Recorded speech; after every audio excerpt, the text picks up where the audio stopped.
ጤና ይስጥልን ውድ የቦርካና ቤተሰቦች እንደምን ውላችኋል። ለሰዓቱ የተመራረጡ መረጃዎችን ይዘን ተገኝተናል። በቅድሚያም አበይቶቹን መንግስት ከአቅሜ በላይ ሆኗል ያለው በርካታ እስረኛ መቀለብ ከብዶኛል አለ። የፌደራል መንግስት በማረሚያ ቤቶች በእስር ላይ የሚገኙ ዜጎች ብዛት ከፍተኛ መሆኑን ተከትሎ መቀለብ እንደከበደው ፍትህ ሚኒስቴር አስታውቋል። የህወሓትና ኤርትራ ጽምዶ ጥምረት ከፍተኛ ደረጃ ላይ መድረሱ ተገለጸ። ህወሓትና ኤርትራ ጽምዶ በሚል የጀመሩት ጥምረት ተጠናክሮ መቀጠሉን የራሳቸው የህወሓት ጦር አመራር ተናግረዋል። በኦሮሚያ ክልል በ16 ጤና ባለሙያዎች ሞትና የአካል ጉዳት መድረሱ ተነገረ። ከኦሮሚያ ክልል አርሲ ዞንና ሌሎች አካባቢዎች የተመለመሉ 28 ጤና ባለሙያዎችን አሳፍሮ ወደ ሐረማያ ዩኒቨርሲቲ እየተጓዘ የነበረ መኪና ባጋጠመው አደጋ ባለሙያዎች ላይ ሞት፣ ከባድ እና ቀላል የአካል ጉዳት መድረሱን የክልሉ አካላት ገልጸዋል። ከውጪ የአሜሪካ የውጭ ጉዳይ ቢሮ ኃላፊ እስራኤል ዌስት ባንክን እንዳትቆጣጠር አስጠነቀቁ። የቢሮው ኃላፊ ማርክ ሩቢዮ እስራኤል ዌስት ባንክን መቆጣጠር የለባትም ብለዋል። የሩቢዮ ማስጠንቀቂያ ሴኔቱ እስራኤል ጦሩ የተቆጣጠረውን የዌስት ባንክ ይዛ እንድትቀጥል የሚያስችል ረቂቅ አዋጆች ማጽደቃቸውን ተከትሎ ነው የተሰጠው ተብሏል። ሁሉንም በዝርዝር ታደምጡታላችሁ። እስከ መጨረሻው ድረስ አብራችሁ እንድትሆኑ በአክብሮት እንጋብዛለን። በቅድሚያ መንግስት ከአቅሜ በላይ ሆኗል ያለው በርካታ እስረኛ መቀለብ ከብዶኛል አለ። የፌደራል መንግስት በማረሚያ ቤቶች ከእስር ላይ የሚገኙ ዜጎች ብዛት ከፍተኛ መሆኑን ተከትሎ መቀለብ እንደከበደው ፍትህ ሚኒስቴር አስታውቋል።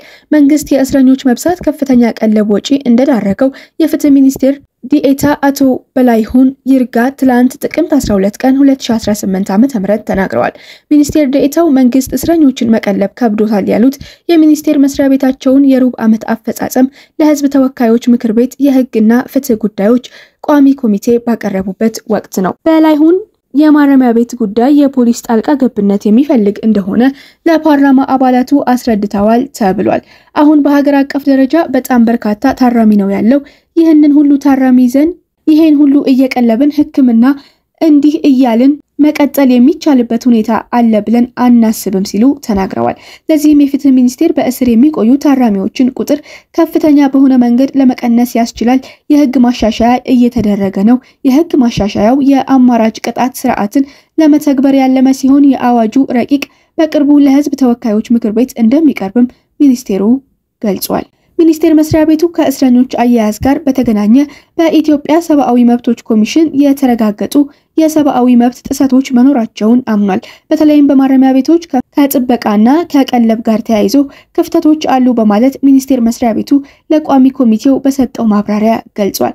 ኢሰመኮ ባለፈው ሐምሌ ወር መጨረሻ ባወጣው ዓመታዊ የኢትዮጵያ የሰብአዊ መብቶች ሁኔታ ሪፖርት በማረሚያ ቤቶች ያሉ አሳሳቢ ጉዳዮች መኖራቸውን መግለጹ ይታወሳል። በተለይም ህክምና፣ ምግብ፣ ውሃና ንጽህና መጠበቅ፣ ሌሎች አያያዞች ጋር በተያያዘ የመብት ጥሰቶች መኖራቸውን የኮሚሽኑ ሪፖርት ያመለክታል። በፌደራል ማረሚያ ቤቶች የሚገኙ የፌደራል መንግስት እስረኞች ከፍተኛ የምግብ እጥረት፣ ንጽህና ጉድለት እንዳለባቸው በተደጋጋሚ መግለጹ ይታወሳል። ቋሚ ኮሚቴው ይህንኑ ጉዳይ ባደረገው ክትትል ማረጋገጡን የገለጸ ሲሆን የፌደራል ማረሚያ ቤቶች የምግብ አቅርቦት ከፍተኛ ችግር የሚታይበት ነው ብሏል። ቋሚ ኮሚቴው በጉዳዩ ላይ በሰጠው ማብራሪያ ቀለብን በሚመለከት የፌደራል በጣም ዝቅተኛ ነው፣ እንደውም ክልሎች ከፌደራል ይሻላሉ። ይህንን ስንገመግም ይህ የቀለብ ጉዳይ አነስተኛ ስለሆነ የሚጨመርበት ወይም በጀት የሚፈቀድበት መንገድ ሚኒስቴር መስሪያ ቤታችን ለሚመለከተው አካል ደብዳቤ የጠየቀበት ሁኔታ ነው ያለው፣ መልሱ አልመጣም ብሏል። የታራሚዎች ቁጥር ከፍተኛ በሆነ መንገድ ሊቀንስ የሚችል ስርዓት እንደሚያስፈልግም የፍትህ ሚኒስቴር ዴኤታው ገልጸዋል።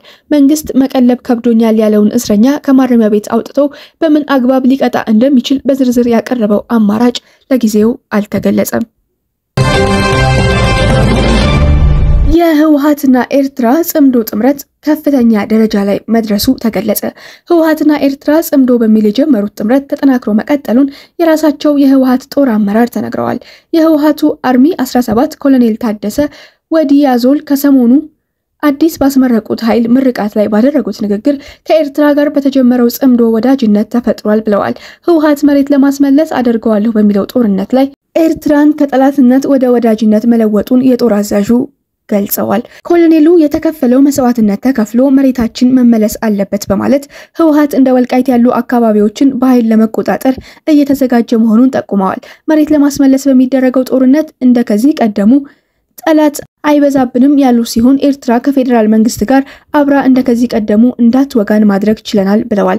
በቴክኖሎጂ በከባባድ መሳሪያዎችና በህዝብ ብዛት እናጠፋችኋለን እያሉን ነው። እኛ አንጠፋም አናልቅም፣ ወደዱም ጠሉም እኛ ልክ 2013 ዓመተ ምህረት ላይ እንደነበርነው እንዳልሆንን ይወቁ ሲሉ ተደምጠዋል። እነሱም ልክ 2013 ላይ እንደነበሩት አይደሉም። አሁን እነሱ ተከፋፍለው እርስ በርስ እየተዋጉ ነው። ያኔ ሁሉም ክልሎች ወግተውን ነበር፣ ዛሬ አይወጉንም ሲሉም ጠላትነትን አቃለናል ብለዋል። ከዚህ ቀደም ከፌደራል መንግስት ጋር አብረው ወግተናል ያሏቸው ኃይሎች አሁን የራሳቸው ችግር አለባቸው። ለምሳሌ አማራው አይወጋንም፣ ኤርትራም አትወጋንም ሲሉ ገልጸዋል።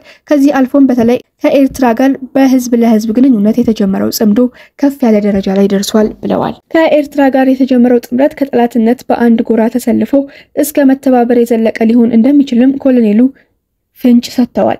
ህወሓትና ኤርትራ የጀመሩት ግንኙነት የኢትዮጵያን መንግስት በትብብር ለማውጋት ያለመ ነው በሚል እስከ ተባበሩት መንግስታት ድርጅት የዘለቀ ክስ ቀርቧል። ወዲህ ደግሞ እኚሁ ኮሎኔል አይወጋንም ያሉትን አማራ መሬታችንን በሰላም ያስረክበን ሲሉ ይደመጣሉ። ጀነራሉ በንግግራቸው መስዋዕትነት ከመክፈላችን በፊት መሬታችንን በሰላማዊ መንገድ ቢመልሱልን ይሻላል፣ እኛ በቂ ስልጠናዎችን ወስደናል በማለት በኃይል አማራጭ እንደሚጠቀሙ ገልጸዋል። ሰላም አንፈልግም ብለው ከመጡ ግን እንደከዚህ በፊቱ ወደ ተከዜ በረሃ አንወርድም፣ ደጅናችንን ይዘን ፖለቲካዊ ማዕከላችንን ጠብቀን እዚሁ መግጠም እንችላለን ሲሉም አክለዋል። ኮሎኔሉ የአማራ ኃይሎች አይወጉንም ባሉበት ንግግር ላይ መሬታችንን መልሱልን ያሉት እንደ ወልቃይት ጠለምትና ራያ ያሉ አካባቢዎችን ነው።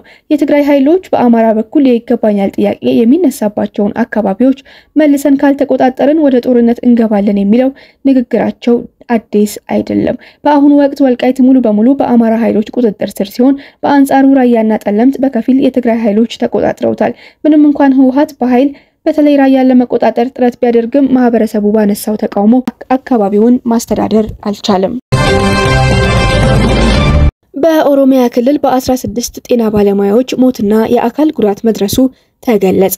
ከኦሮሚያ ክልል አርሲ ዞንና ሌሎች አካባቢዎች የተመለመሉ 28 ጤና ባለሙያዎችን አሳፍሮ ወደ ሐረማያ ዩኒቨርሲቲ እየተጓዘ የነበረ መኪና ባጋጠመው አደጋ በባለሙያዎቹ ላይ ሞት፣ ከባድና ቀላል የአካል ጉዳት መድረሱን የክልሉ አካላት ገልጸዋል። በምስራቅ ሸዋ ዞን ወለንጪቲ ከተማ አቅራቢያ ጥቅምት 12 ቀን 2018 ዓ.ም ከአርሲ ዞን የተለያዩ ወረዳዎች የተመለመሉ ጤና ባለሙያዎች ወደ ሐረማያ ዩኒቨርሲቲ ሲጓዙ በደረሰባቸው የመኪና አደጋ ህይወታቸው ማለፉን የኦሮሚያ ክልል ጤና ቢሮ አስታውቋል።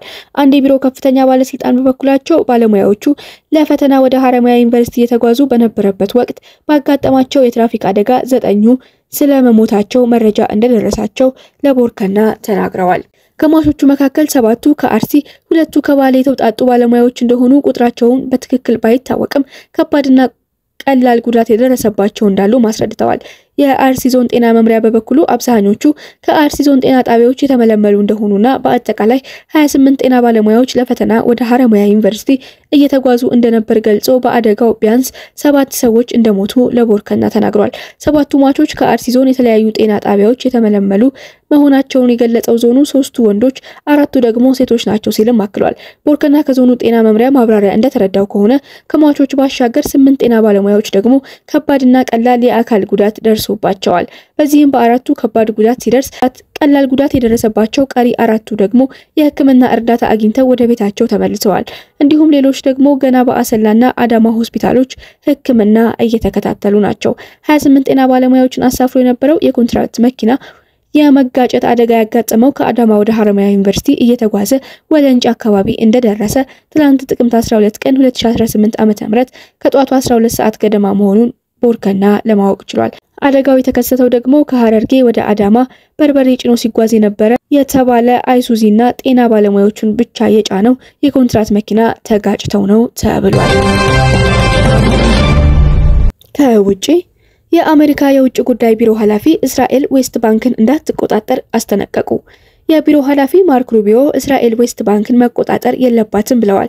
የሩቢዮ ማስጠንቀቂያ ሴኔቱ እስራኤል ጦሩ የተቆጣጠረውን የዌስት ባንክ ይዛ እንድትቀጥል የሚያስችል ረቂቅ አዋጆች ማጽደቃቸውን ተከትሎ ነው የተሰጠነው ተብሏል። ሩቢዮ የሰላም ስምምነቱን አደጋ ላይ ይጥላል ሲሉ ገልጸዋል። ዲሞክራሲን ያውቃሉ፣ መምረጥ ይችላሉ፣ ነገር ግን የመልሶ ማጥቃት እርምጃዎች አያስፈልጉም ብለዋል። አክለውም የደከምንበትን የሰላም ጥረት ሲፈርስ ማየት ያሳስበናል በማለት አሳስበዋል። ይህ በእንዲህ እንዳለ እስራኤል ወደ ጋዛ ሰርጥ ሰብአዊ እርዳታ እንዲገባ ማመቻቸት ግዴታዋ እንደሆነ ዓለም አቀፉ የፍትህ ፍርድ ቤት አስታውቋል።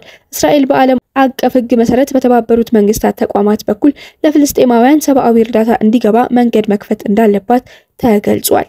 እስራኤል የተባበሩት መንግስታት የፍልስጤማውያን ተፈናቃዮች ተቋም ገለልተኛ አይደለም በሚል ላነሳችው ክስ ማስረጃ እንዳላቀረበች ተመድ አክሏል።